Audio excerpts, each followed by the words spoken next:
ఆరోగ్యవంతమైన వాతావరణంలో తయారు చేయబడిన కమ్మని ఊరగాయలు, పొడులు, వడియాలు మరియు అప్పడాలు జంధ్యాల ఫుడ్స్. నమస్తే, నేను Keshav. Welcome to Suman TV. ఆంధ్రప్రదేశ్లో ఎన్నికల ప్రచార వేడి పతాక స్థాయికి చేరింది. దీనికి తగ్గట్టుగా మెగాస్టార్ చిరంజీవి పెదవి విప్పారు. తన తమ్ముడు పవన్ కళ్యాణ్ని గెలిపించండి అనేటువంటి ఒక పిలుపునిచ్చారు. అసలు పిఠాపురంలో ఏం జరుగుతుంది? మెగాస్టార్ చిరంజీవి ఎందుకు మొదటిసారిగా చాలా కాలం తర్వాత రాజకీయాల ప్రస్తావన తీసుకొస్తున్నారు? ఈ అంశాలని విశ్లేషిద్దాం. అలానే జనసేన పార్టీ ఏ విధంగా ఈ ఎన్నికల్లో పెర్ఫార్మెన్స్ చేయబోతోంది, జనసేన అభ్యర్థుల పనితీరు ఏ విధంగా ఉండబోతోంది, ఈ అంశాలను కూడా విశ్లేషించేటువంటి ప్రయత్నం చేద్దాం. మనతో పాటు Janasena party star campaigner Sagar alias R నాయుడు ఉన్నారు. సాగర్ గారు నమస్కారం. హలో కేశవ్ గారు, ఎలా ఉన్నారు? నేను బాగున్నాను.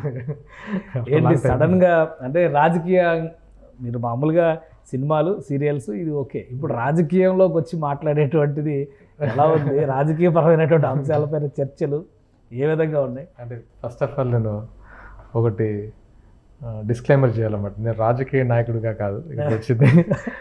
అంటే కళ్యాణ్ గారికి నా వంతు ఒక చిన్న ప్రయత్నమే తప్ప ఒక పొలిటికల్ లీడర్గా కానీ ఎమ్మెల్యే అట్లా అయిపోవాలి అట్లా ఇప్పుడే నాకు అలాంటి ఏం లేదు. ఫస్ట్ ఆఫ్ ఆల్ రాజకీయాలకు వచ్చే ముందు మనం చెక్ చేసుకోవాలి. దాంతోపాటు పరిస్థితులు, జనాల సమస్యలు అవన్నీ తెలుసుకున్న తర్వాత రాజకీయాలకు ఎంటర్ కావాలనిపించింది. ఆ ప్రయత్నమే. అంటే కళ్యాణ్ గారితో ఉండే బాండ్ వల్ల నాకు చాలా విషయాలు నాకు తెలుస్తున్నాయి.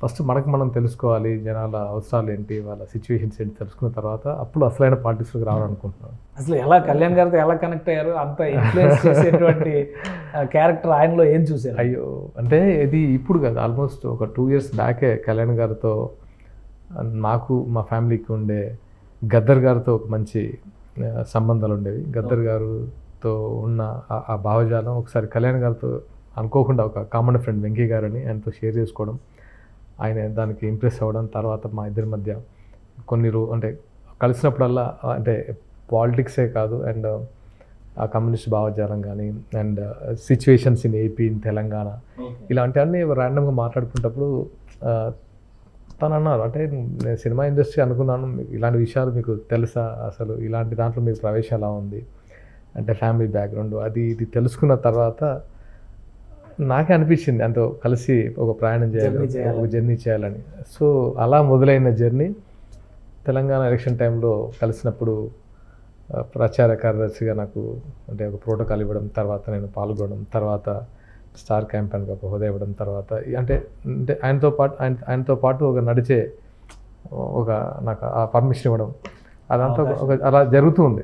అదంతా అంటే ఇది అనుకోని, అంటే ఇలా అనుకోని జరిగింది కాదు, అనుకోకుండానే ఒక ట్రావెల్ జరుగుతుంది. దాంతోపాటు ఎలా మొదలైందంటే సీరియల్ టైంలోనే నాకు అంజనమ్మ గారితో ఉన్న ఆ బాండ్, అంటే ఆల్మోస్ట్ ఒక 7-8 years, అంటే అలా ఒక అంజనమ్మ గారు అంటే వాళ్ళ ఫ్యామిలీతో ఉన్న ఆ బాండ్ వల్ల కంటిన్యూ అవుతూ ఉంది. అండ్ ఆ బాండే కాదు, జెన్యున్గా వాళ్ళ ఫ్యామిలీ గురించి అందరూ తెలిసిందే. అంటే చిరంజీవి గారి గురించి మీకు తెలుసు, అంటే ఇక ఆయన గురించి చెప్పేంత ఏంటి మరి చిరంజీవి గారు చాలా రోజుల తర్వాత అసలు రాజకీయాలతో సంబంధం లేకుండా బతకాలి అని అనుకున్నటువంటి వ్యక్తి. అందరూ అలానే చూశారు. ఇక రాజకీయాలు కాదు, అంతా సినిమా చుట్టూనే చిరంజీవి గారి ప్రపంచం అనుకున్నారు.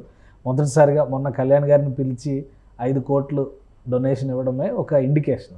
ఇప్పుడు ఇవాళ ఆయన ఒక వీడియో రిలీజ్ చేశారు, కళ్యాణ్ గారిని గెలిపించండి అని.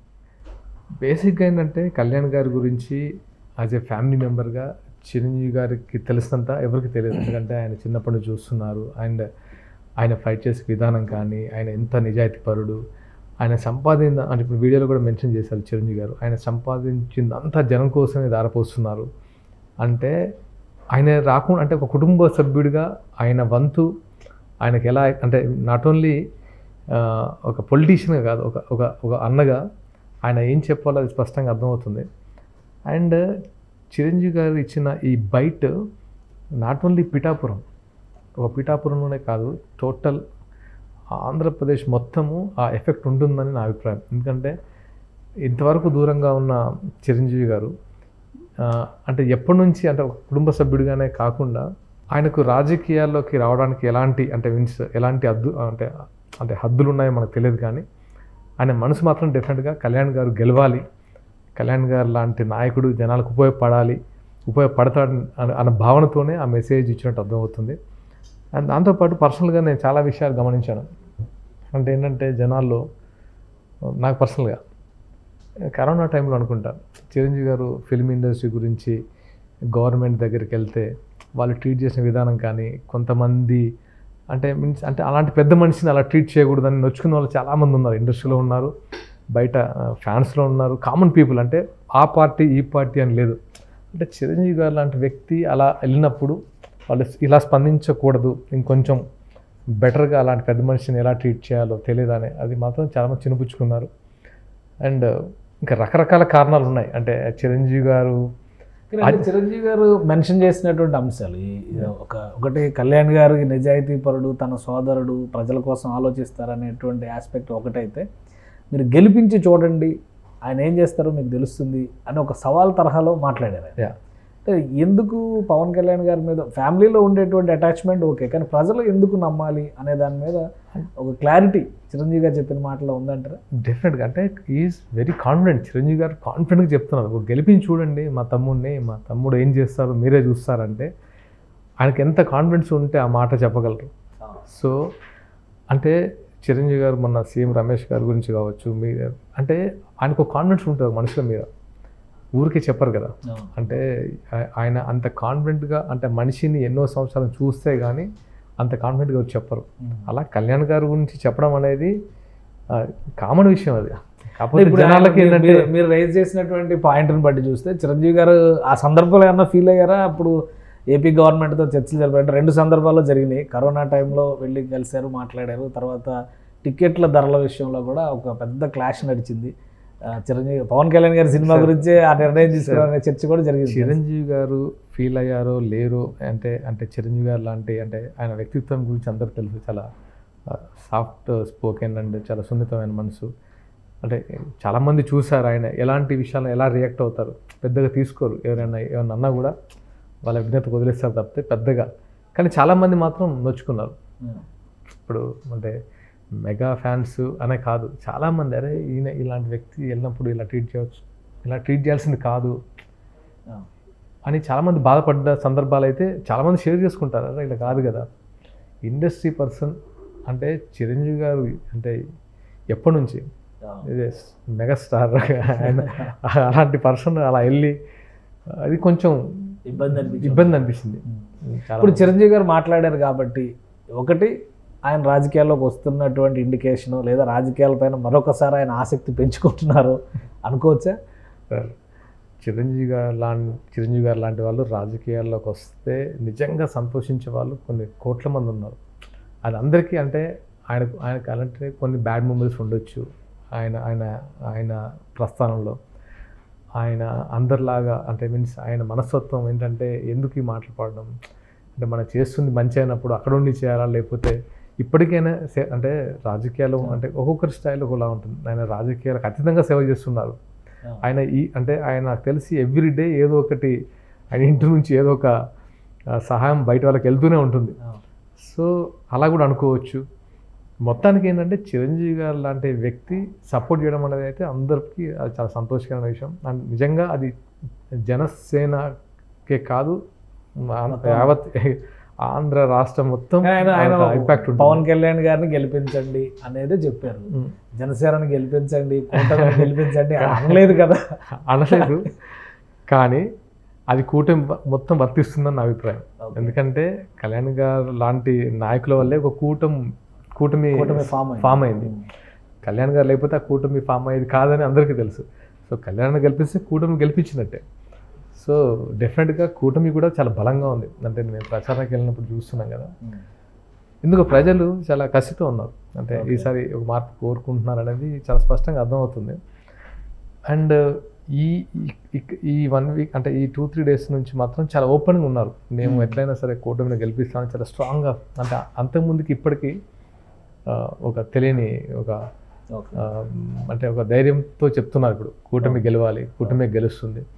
అండ్ అంటే ఎగ్జిట్ అది ఆ పోల్స్ అంటే మీన్స్ అది ఉంది కదా, దాంట్లో కూడా జనసేన మంచి సీట్లు మెజారిటీ వస్తుంది, ఇవన్నీ వస్తున్నాయి. ఇంకొకటి చిరంజీవి గారు అంజనమ్మ గురించి అంటే వాళ్ళ తల్లిగారి గురించి ప్రస్తావించారు. పవన్ కళ్యాణ్ గురించి బాగా మీరు బాగా ఫ్యామిలీతో అటాచ్ అయి ఉన్నారు కాబట్టి రోజు పవన్ కళ్యాణ్ ఏం చేస్తున్నారు, ఎలా ఉన్నారు, ఆయన ఉన్నారు, తింటున్నారా, ఇవన్నీ అంత ఆలోచించేటువంటి ఇది ఉంటుంది. అంటే ఒక కొడుకుగా చాలా ఇది ఉంటుంది, కానీ బట్ అమ్మ కొడుకుగానే కాకుండా అందరి వాడిగా ఉంటారనేటువంటి సంకేతాలు చిరంజీవి గారి మాటలో అర్థమవుతుంది. కానీ మదర్ నిజంగా అంత బాధపడుతున్నారు, ఎందుకంటే 10 ఏళ్ళుగా ఆయన అదే పని చేస్తున్నారు, రాజకీయాల్లోనే ఉన్నారు కదా 10 ఏళ్ళుగా. నేను అంజనమ్మ గారి గురించి చెప్పాలంటే చెప్తున్నా కదా సార్, అంజనమ్మ గారు ఎలా ఉంటారంటే వాళ్ళ ఇంట్లో 3 స్టార్స్ అంటే అనే ఫీలింగ్లో ఎప్పుడు ఉండరు. చాలా ఒక నార్మల్ ఒక ఫ్యామిలీలో ఒక మదర్ ఎలా ఉంటుందో అంతే అంతే సింపుల్గా ఉంటారు. అంటే అంటే అంజనమ్మ గారు ఒక్క నెగిటివ్ కూడా ఎవరి గురించి మాట్లాడే మనస్తత్వం కాదు. అంటే చాలా అంటే చాలా తక్కువ, అంటే తన బిడ్డలు, తన ప్రపంచం, తన వాళ్ళలో ఉంటారు. సో అలాగా అంటే నేను ఒకసారి మామూలుగా అమ్మ అప్పుడప్పుడు కలిసినప్పుడు ఎలా ఉన్నారు, కలిసారా కళ్యాణ్ బాబు, ఎలా తిరుగుతున్నాడు, ఎండలో తిన్నారు లేదో వీళ్ళకి, ఇదన్నీ ఒక కామన్గా ఒక మదర్కు ఉండే అది ఉంటుంది కదా, అవే మాట్లాడుతుంటారు. నిజంగా డెఫినెట్గా అంటే ఇప్పుడు రెగ్యులర్గా అవైలబిలిటీ ఉండొచ్చు చిరంజీవి గారు, నాగబాబు గారు, కానీ కళ్యాణ్ గారు అవైలబిలిటీ ఉండకపోవచ్చు, ఉండదు. డెఫినెట్గా మదర్కి ఒక అంటే తన మీద ఎలా ఉంటుందంటే ఎలా ఉన్నాడు, ఏం చేస్తున్నాడు, అండ్ రకరకాల మాటలు వినబడుతూ ఉంటాయి. అసలు ఇప్పుడు కళ్యాణ్ గారినే కాదు ఫ్యామిలీని టార్గెట్ చేసి రకరకాలుగా మాట్లాడుతున్నారు. అవి ఆమె ఎంత నొచ్చుకుంటుందో ఒక మదర్గా, అంటే ఈవెన్ తెలుస్తాయి. మన ఫ్యామిలీలో అది జరిగితే మన మదర్స్ రియాక్ట్ అవుతారు, అలాగే రియాక్ట్ అవుతారు కదా. సో 100% చిరంజీవి గారు చెప్పిన మాటలు అంటే నాకు నిజంగా బయట చూసినప్పుడు నాకు గుర్తొచ్చింది, నాతో అంజనమ్మ గారు మాట్లాడినప్పుడు ఏవైతే మాట్లాడానో అవి గుర్తొచ్చాయి. So she's a very great lady. అంటే నాకెందుకో అంటే అంత సింపుల్ అండ్ సున్నితమైన మనస్తత్వం తనది. ఇంకోటి, ఇప్పుడు ఈ వీడియో రిలీజ్ చేసిన తర్వాత చిరంజీవి గారు ప్రచారానికి ఇక రారు కంక్లూజన్ ఇచ్చారనుకోవాలా, ఇంకా హోప్స్ ఉన్నాయా జనసేన పార్టీ నాయకులుగా కానీ, లేదా నన్ను జనసేన పార్టీ నాయకుడిగా కానీ స్టార్ క్యాంపెయినర్ కానీ అనుకోవద్దు దయచేసి. నేను జస్ట్ కళ్యాణ్ గారితో ఉన్న ఒక బాండ్ వల్ల ఇలా దీనికి ఉంటున్నాను. జనసేన పార్టీ నాయకుడు మాత్రం అంటే నేను అట్లా అనుకోవట్లేదు, జస్ట్ నాకు ఆయనతో ఉండే ఒక రిలేషన్. అంటే చాలా మంది హోప్స్ ఏంటంటే చిరంజీవి గారు ఒక్కరోజైనా వస్తారు అనే ఒక ఆశ ఉంది. అంటే చిరంజీవి గారు రావాలని అందరూ కోరుకుంటారు సార్, డెఫినెట్గా. అంటే అసలు చిరంజీవి గారు బయటకు వచ్చి మాట్లాడితే చూడడం అనేది అందరికి చాలా ఇంపాక్ట్ కూడా ఉంటుంది. కానీ ఆయనకుండే పరిమితులు కానీ ఆయనకున్న సిచ్యువేషన్స్ మనం చెప్పలేం. కాబట్టి ఈ వీడియో బయటికి వచ్చిన ఓన్లీ ఫస్ట్ ఫేజ్ అనుకోవాలి, ఇంకేమైనా ఉంటాయి. సో ఏ ఫేజ్ అయినా సరే ఆయన మాట ఎవరైతే ఆంధ్రప్రదేశ్ వెళ్ళిపోయింది. సుమన్ టీవీలో మీ పర్సనల్ అండ్ బిజినెస్ ప్రమోషన్స్ కోసం కింది నెంబర్కి కాంటాక్ట్ చేయండి.